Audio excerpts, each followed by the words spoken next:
Bonsoir à tous, bienvenue dans le Journal de l'Afrique. Voici les titres en Tunisie. Nida Tounes, le parti au pouvoir, est dans la tourmente, déchiré entre factions rivales. Alors que son principal allié, Ennahda, se porte au mieux. C'est grâce aux islamistes que le gouvernement a obtenu ce lundi la confiance du Parlement.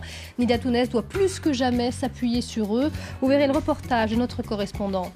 Des militants en colère à Niamey après la décision du tribunal de maintenir en prison l'opposant Ama Amadou.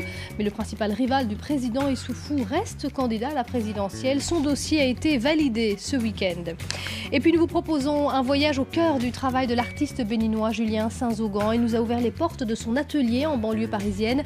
Certaines de ses œuvres, inspirées notamment de l'esclavage, sont exposées en ce moment à la Galerie Mu à Paris. Un travail poétique et intrigant mêlant dessin, peinture et sculpture. Alors que la Tunisie s'apprête à célébrer cette semaine les 5 ans de la chute de Ben Ali, le parti du chef de l'État, Nida Tounes, est englué dans une crise interne. Ce lundi, 11 nouveaux députés ont fait défection et c'est donc son allié Ennahda qui devient de fait le premier parti à l'Assemblée. Le parti islamiste, tout en soutenant le gouvernement, tire son épingle de ce jeu politique. Leur leader a même été ovationné lors du congrès de Nida Tounes ce week-end. Regardez le reportage de Sandro Lutiens et Hamdit Lili. Une scène impensable il y a un an. 20 minutes de discours et d'applaudissements au congrès du parti rival dans la ville de Sousse. Une place de choix pour Rached Ranouchi, leader du parti islamiste Ennahda et invité d'honneur du parti présidentiel Nida Tounes. Pour nous, la Tunisie est un oiseau et Ennahda et Nida Tounes sont ses deux ailes.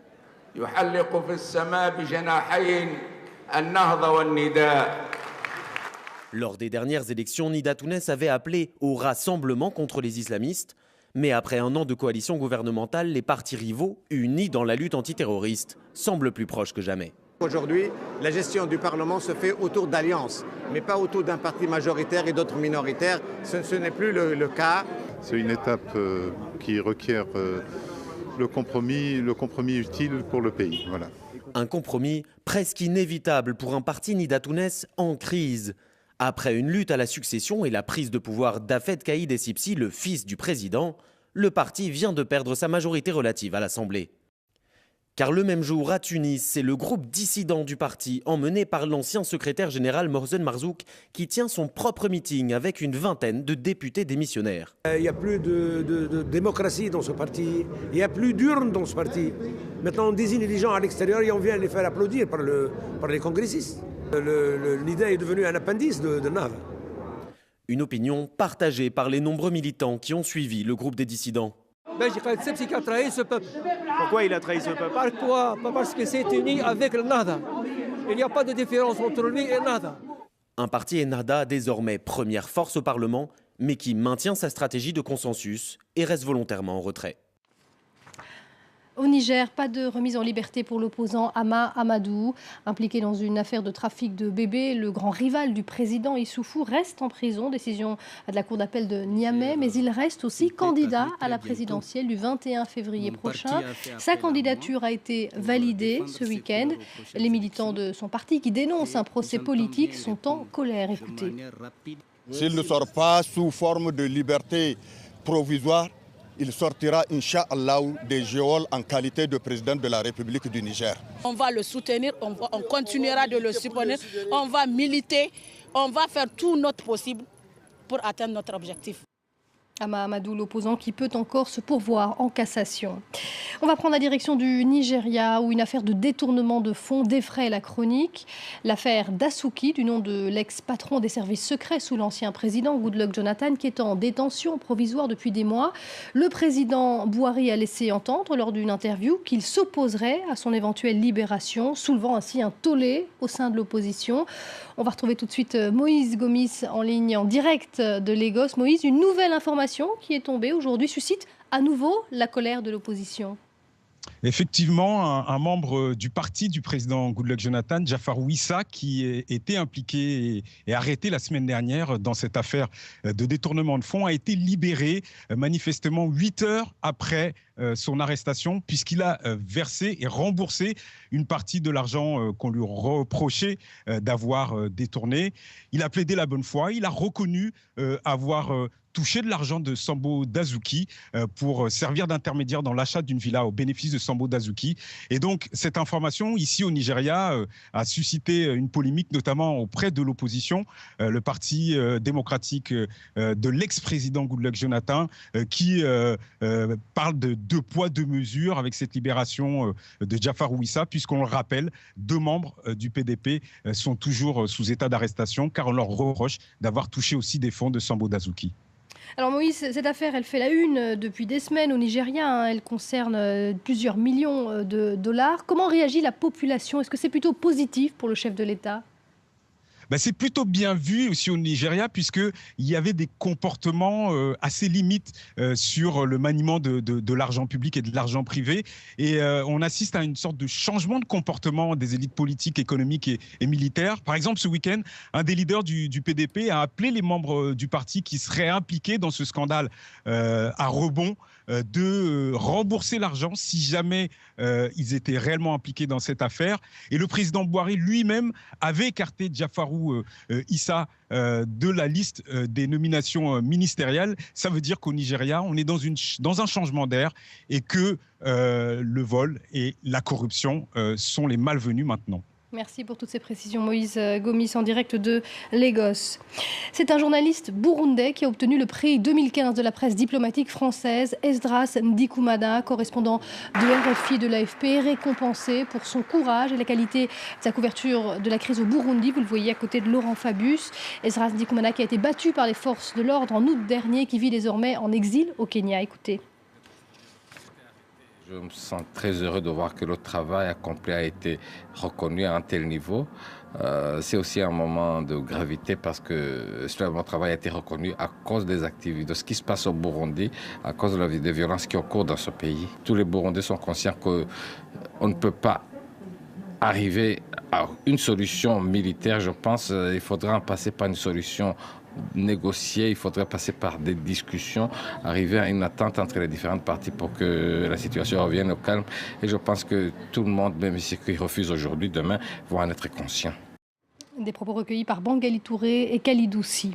Journée sans téléphone mobile au Cameroun, un boycott organisé par les consommateurs des services Orange et MTN. Ils sont en colère contre ces 2 sociétés qui font la promotion de la 4G qui serait désormais disponible au Cameroun. Des annonces qui ne sont pas suivies d'effet sur le terrain selon ces consommateurs. Ils affirment que même la 3G n'est toujours pas disponible et que les réseaux Internet sont encore balbutiants.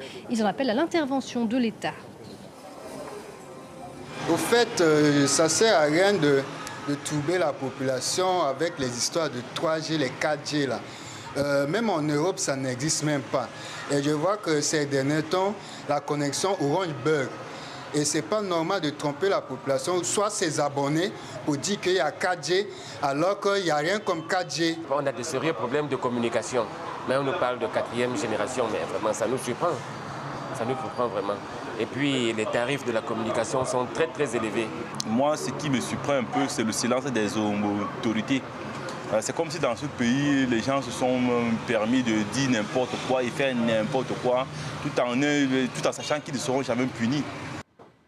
L'esclavage, les liens entre l'Afrique et les Caraïbes ont beaucoup inspiré ces toiles, mélange de dessins et de peintures. Rencontre aujourd'hui avec le grand artiste béninois Julien Saint-Zogan, actuellement exposé à la Galerie Mu à Paris.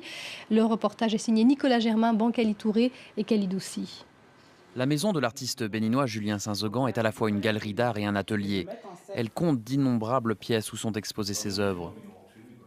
Alors, c'est ma salle de travail, c'est la pièce dans laquelle je suis en général, que je peins tous les jours.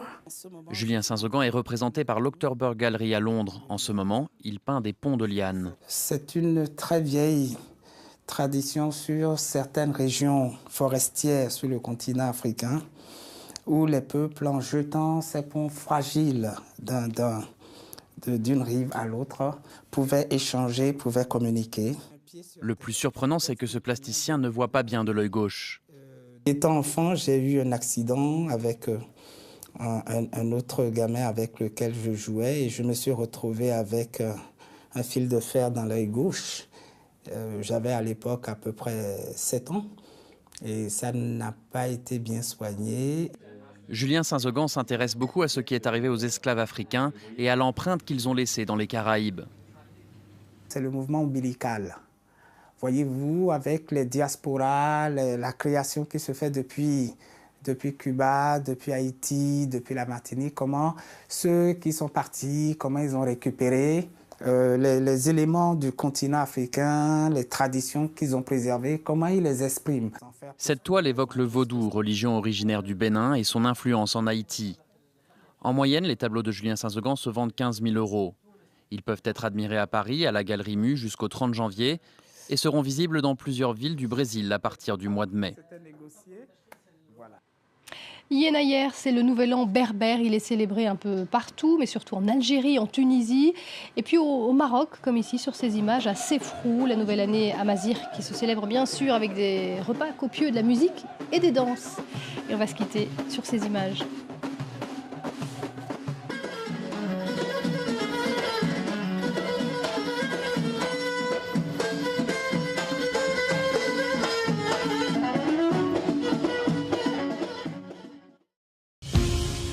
Élémentaire. C'est élémentaire, cette semaine nous sommes en Inde dans l'état du Gujarat. C'est dans ce pays que se cachent peut-être les inventeurs les plus prometteurs au monde. Ils mettent au point des inventions simples et peu chères qui peuvent résoudre très facilement des problèmes du quotidien. On appelle ça l'innovation frugale. Leurs idées pourraient bientôt faire le tour du monde. Élémentaire, à voir sur France 24 et sur france24.com.